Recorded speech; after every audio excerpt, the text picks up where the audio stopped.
ನಡಿ ಈಗ ಶುರು ಮಾಡೋಣ. ಕೇಸರಿಯಿಂದ ಮನೋಲ್ಲಾಸ ಮನಸ್ಸು ಮತ್ತೇರಿ ಕುಣಿದಾಡಿದೆ ನೋಡು, ಮನಸ್ಸು ಮತ್ತೇರಿ ಕುಣಿದಾಡಿದೆ ನೋಡು. ಕ್ಷಣ ಕ್ಷಣವೂ ಆಚರಿಸಿ ಕೇಸರಿ ಹಬ್ಬ.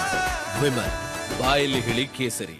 14 ಖಾತೆಗಳ ಮೂಲಕ ಹಣ ವರ್ಗಾವಣೆಯಾಗಿರುವಂತಹ ಮಾಹಿತಿ ಲಭ್ಯವಾಗ್ತಾ ಇದೆ. ಗಂಭೀರ ಆರೋಪಗಳು ಮಾಡ್ತಾ ಇದ್ದಾರೆ ಮಾಜಿ ಸಿಎಂ ಬೊಮ್ಮಾಯಿ. ಮೇಲಿನವರ ಆಶೀರ್ವಾದ ಇಲ್ಲದೆ ಇಷ್ಟೊಂದು ಹಣವನ್ನ ದೋಚೋದಕ್ಕೆ ಸಾಧ್ಯವಿಲ್ಲ.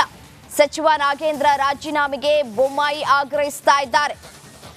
ಈ ಹಿಂದೆ ಕೂಡ ಈಶ್ವರಪ್ಪ ಕೇಸಲ್ಲಿ ಕೂಡ ಸಿದ್ದರಾಮಯ್ಯ ಡಿಕೆಶಿ ಅವರು ತಲೆದಂಡ ಆಗಬೇಕು ಈಶ್ವರಪ್ಪನವರದು ಅಂತ ಕೂಡ ಒಂದಷ್ಟು ಪ್ರತಿಭಟನೆಯನ್ನ ಕೂಡ ಮಾಡಲಾಗಿತ್ತು. ಇದೀಗ ಸಿಎಂ ಸಿದ್ದರಾಮಯ್ಯನವರ ಸರ್ಕಾರ ಬಂದಂತಹ ಸಂದರ್ಭದಲ್ಲಿ ಯಾವುದೇ ರೀತಿಯಾದಂತಹ ಹಗರಣಗಳು ನಡೆದಿರಲಿಲ್ಲ ಅವರ ಹಿಸ್ಟ್ರಿಯಲ್ಲಿ. ಈಗ ಸಚಿವರ ಹಗರಣ ಇದೆ ಅನ್ನುವಂತಹ ಮಾತುಗಳು ಕೂಡ ಕೇಳಿಬರ್ತಾ ಇರುವಂಥದ್ದು. ಈ ಬೆನ್ನಲ್ಲೇ ಅವರ ತಲೆದಂಡ ಆಗಬೇಕು ಅನ್ನುವಂತಹ ಮಾತುಗಳನ್ನು ಕೂಡ ಬಿಜೆಪಿ ನಾಯಕರು ಕೂಡ ಹೇಳ್ತಾ ಇದ್ದಾರೆ. ಅದೇ ರೀತಿಯಾಗಿ ಇದೀಗ ಬಸವರಾಜ ಬೊಮ್ಮಾಯಿ ಅವರು ಕೂಡ ಮಾತನಾಡಿದ್ದಾರೆ. ಏನ್ ಹೇಳಿದ್ದಾರೆ ಹಾಗಾದ್ರೆ ನೋಡ್ತಾ ಹೋಗೋಣ.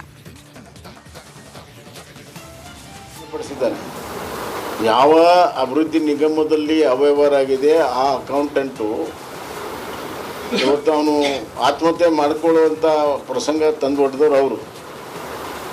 ಆ ಘಟನೆ ನಡೀಲಿಲ್ಲ ಅಂದರೆ ಹೊರಗಡೆನೇ ಬರ್ತಿರ್ಲಿಲ್ಲ, ಈ ಘಟನೆ ಹೊರಗಡೆನೇ ಬರ್ತಿರ್ಲಿಲ್ಲ.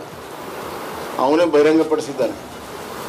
ಮತ್ತು ಎಲ್ಲ ಕ್ಲಿಯರಾಗಿ ಅದರಲ್ಲಿ ಬರ್ತಿದ್ದಾನೆ. 6 ಪುಟಗಳಲ್ಲಿ ಯಾವ ದುಡ್ಡು ಯಾವ ಅಕೌಂಟಿಗೆ ಹೋದ, ಆ ಅಕೌಂಟ್ನಿಂದ ಎಲ್ಲೆಲ್ಲಿ ಹೋಗಿದೆ, ಅದಕ್ಕೆ ಯಾರ್ಯಾರು ಕಾರಣೀಭೂತರು ಮೌಖಿಕವಾಗಿ ಮಂತ್ರಿಗಳು ಹೇಳಿದ್ದಾರೆ ಅಂತ ಭಾಳ ಸ್ಪಷ್ಟವಾಗಿದೆ.